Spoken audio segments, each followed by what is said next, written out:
जनाजा पढ़ाने के लिए जा रहा था, एक बुजुर्ग मुझे मिला कि मौलाना मैं मसला पूछने आया। मैंने कहा बैठे, मैं जनाजा पढ़ा के आ जाऊँ। मैं जनाजा पढ़ा के आया तो एक और बूढ़ा भी मेरे साथ आ गया।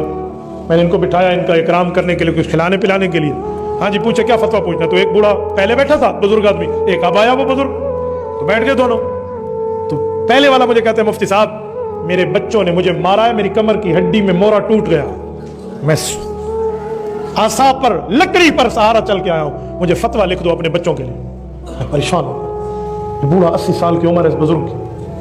खुदा जाने पता नहीं इनके बच्चों को क्या मुसीबत पड़ गई थी कि बाप के ऊपर हाथ उठाया।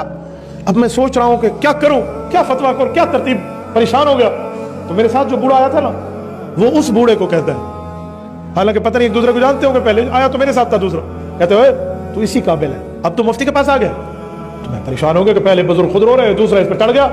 मैंने कहा चाचा जान आप सबर करें, मुझे इससे कुछ बात करने का। मुफ्ती साहब मैं इनको जानता हूं, ये इसको जानता हूं, इसका अपना किरदार के।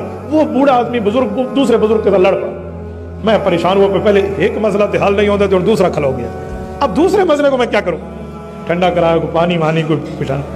तो ये जो पहला बूढ़ा आदमी था ना जिसने कहा मुझे बच्चों ने मारा है, ये रोने लगा। और मैंने दूसरे बुजुर्ग को कहा देखा तेरी वजह से ये बुजुर्ग रो पड़े।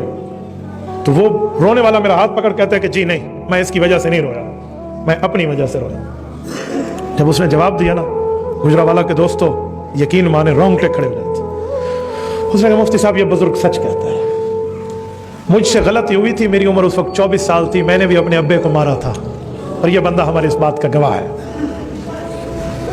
कहा मेरी उम्र उस वक्त 24 साल थी, ये गलती मुझसे हुई थी, मैंने अपने बाप पर हाथ उठाया था।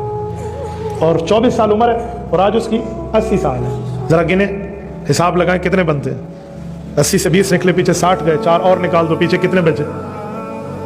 56 साल बाद इस शख्स से बदला निकला और इसकी औलाद ने इसे मारा। और आप ये ना समझें कि औलाद ने दादे का बदला लिया, इस औलाद को भी आगे फिर मिलेगा। ये जारी गुनाह है, ये चलता रहेगा, ये ज़ंबे जारी है। तो ये होता है क्या बैठे, माँ बाप की इज्जत और एहतराम बजा लाना सीखो।